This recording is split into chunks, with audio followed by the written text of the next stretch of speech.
Randy Orton, the apex predator, a legend and a legend killer. It surprises me how many of these fun facts revolve around either his butt or his penis. Hopefully they'll be surprising to you too, because we're going to dive into 10 fun facts about Randy Orton today, including special rules that he has with the women of the WWE, making a mess out of bags, and using different superstars' entrance themes. Number 1. He proposed using a ring that he pulled out of his bottom. While on holiday with his now wife, Randy Orton was able to sneak an engagement ring up while dancing with his partner. Now, you might think there's not many places you can hide it, but the obvious choices are pockets. Apparently he didn't have or didn't want any of those, and Randy Orton, while dancing, held the ring between the cheeks of his butt.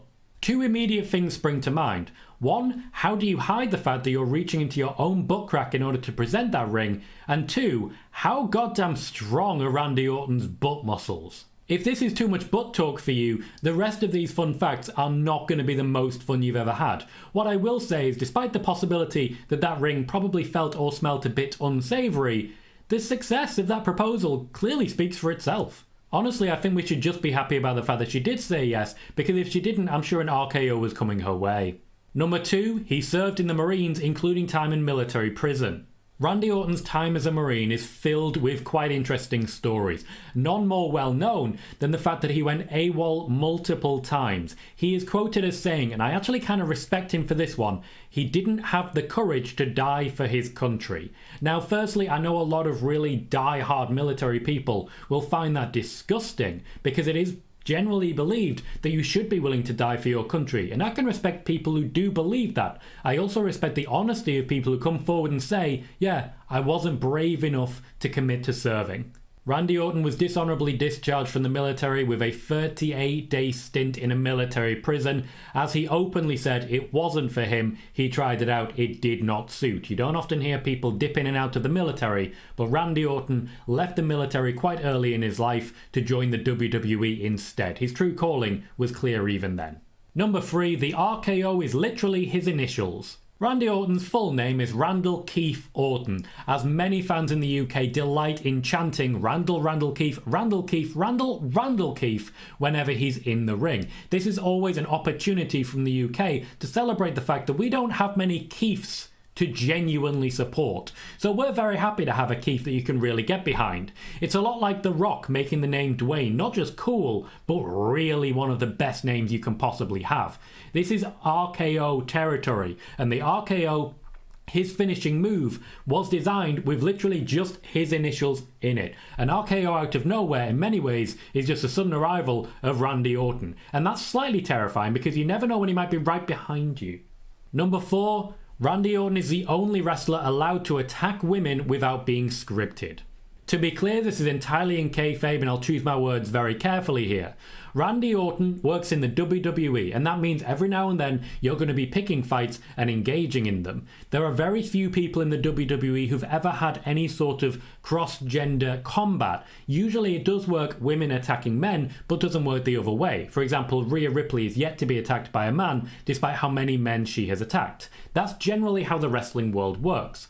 The one exception is Randy Orton. He's not just allowed, he's actively encouraged to go off script and decide if he thinks it's the right time to attack a woman in the WWE. Women in WWE are warned ahead of time. If you're in the ring of Randy Orton, be aware you might have to work with very short notice. And it's generally respected that Randy Orton knows when to pick those moments. There are a few scripted moments that live in the memory. Vince McMahon instructing Baron Corbin to hit the end of days on Becky Lynch certainly jumps to mind, though that was because Becky Lynch otherwise would have jumped in the way of Brock Lesnar to prevent a cash-in and beaten the hell out of Brock. So they were protecting her with that.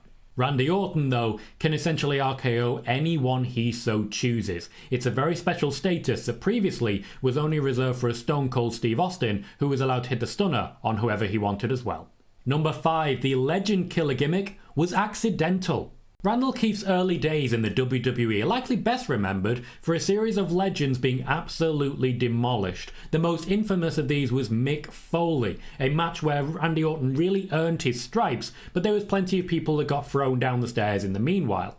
This actually wasn't initially intended though. The WWE and the creative team didn't come together and say, this Randy Orton guy, let's have him kill off legends. Instead, that was simply the people who were looking to work with Randy Orton. There was a number of people, including Edge, including the aforementioned Mick Foley, who were making a point of working with Randy Orton because they knew the level of talent that Randy Orton had. They knew the eventual plan was to dethrone Triple H, and while that eventually went to Batista, Randy Orton certainly got his hits in as well. As such, much like the Undertaker's streak, once the creative team recognised that Randy Orton was killing off legends, they embraced it wholeheartedly, and a legend killer was born.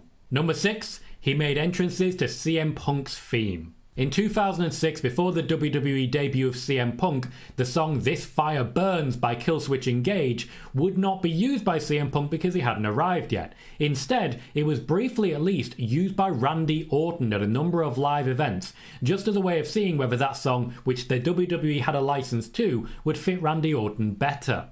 Randy Orton would eventually turn this down in favour of the theme that he currently has, allowing CM Punk to head down to the ring to the scream that would make him infamous in his early days. Oh, what could have been. Number 7, he potentially saved Cody Rhodes' WWE career.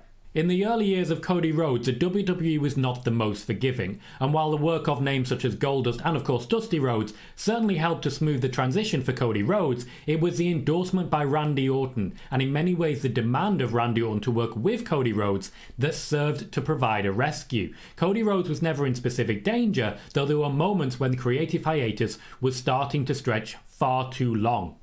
Cody Rhodes has been very lucky at times to have storylines written for him which work on real life events. For example, Dashing Cody Rhodes was based on the fact that he actually did get his nose broken. The legacy was not originally planned until Randy Orton said, "This is what I want, give it to me now," and Cody Rhodes, who didn't really have a direction at that point, was appointed as part of that team. Later, Randy Orton would briefly tease the idea of joining Cody Rhodes in AEW, but Randy Orton has since made it clear he had no intention of actually doing so. It does seem quite interesting to me that instead, Cody Rhodes came back home. Number 8, Randy's first job was as a referee. While Randy Orton had a number of non-wrestling related jobs, working the midnight shift at a gas station being one of them, when it comes to the actual wrestling world, Randy actually cut his teeth with the black and white stripes. He was working for his father primarily in a promotion that certainly wasn't as well known as WWE, and Randy Orton didn't have the opportunity to step immediately into the ring. When he joined WWE, he's actually been open about the fact that he didn't know how to wrestle, but he certainly knew how to ref and count that free fall. There was some temptation early on to introduce Randy Orton as a referee. That moment thankfully did not occur. Number 9, look away if you're squeamish. There are rumours of Randy Orton defecating in the bags of the Divas. So first and foremost, don't trust Randy Orton with your belongings. There are plentiful rumours that there are a number of WWE Divas who received hazing treatment from Randy Orton, and Orton is in fact known as one of the biggest haze artists in the WWE. He is known to have relieved his bowels on the property of at least one WWE diva during the early stages of his career, an act that was not punished by anyone in WWE. Randy Orton in fact went on to be celebrated for this, because at the time, bullying in the locker room was fairly standard. I think there's a reason that while wrestlers tend to spend a lot of time together simply by virtue of the touring, you do see a lot of wrestlers engaging in relationships with other wrestlers because they're the only people they can really spend time with.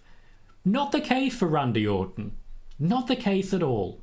And number 10, don't trust him with your shoulder either. This is a difficult one to phrase and may need a little bit of censoring of words, but Randy Orton is known to flop his personal appendage onto the shoulders of WWE staff and WWE wrestlers to try and get a reaction from them. It is, to put it lightly, not unusual to have the family jewels of one Randy Orton perched here. Once again, I'm worried he's behind me. Randy Orton himself has actually owned up to this, particularly as regards John Cena. He is quoted as saying, "The thing with John is he doesn't react to anything. You could walk up to him, put your on his shoulder, and he'll just look at it and do nothing. I've actually done that too." While researching this, I certainly found out a lot more about Randy Orton's personal effects than I expected to.